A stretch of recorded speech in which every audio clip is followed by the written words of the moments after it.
So I'm gonna try to do this without too much cussing.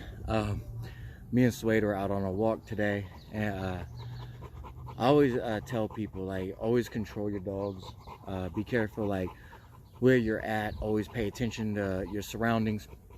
The other day, a friend of mine, Chris, and his puppy Luna, they're out walking their dog, his Presa Canario, and a dog came running out of someone's garage or house and just straight up attacked his dog. And this is after 3 miles of doing a bunch of training and walking and stuff, and his dog was super tired.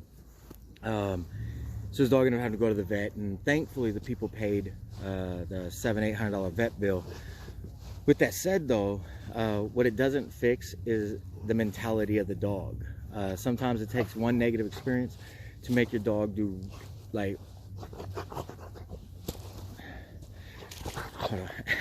my adrenaline's still going.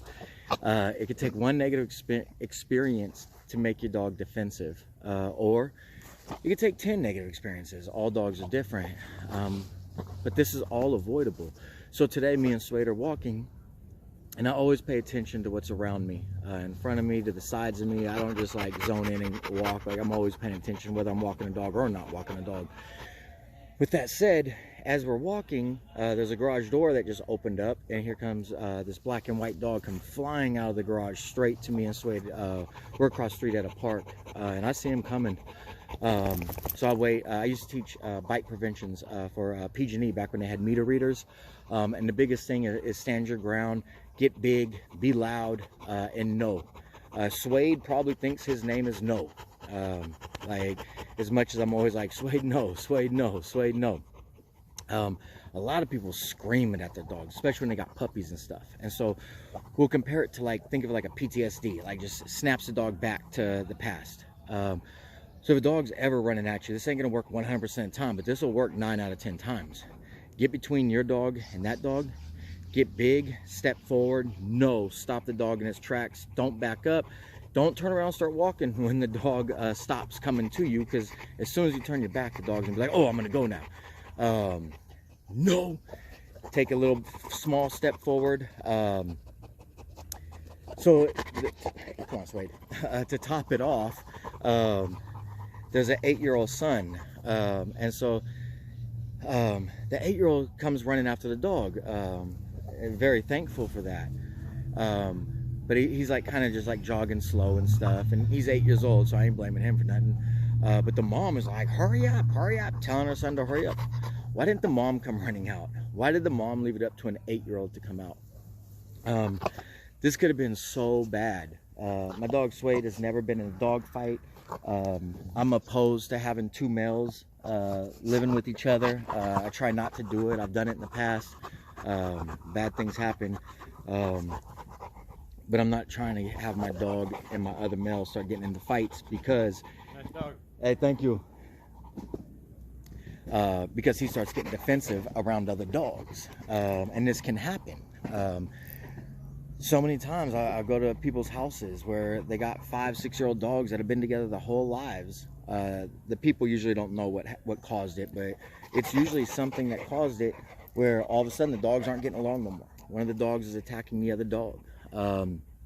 These are issues we want to avoid, and I try to avoid it as much as possible. I don't play with Aries and Suede at the same time. They don't get to play ball together, none of these things, because I don't ever want these 2 dogs to feel they need to compete with each other.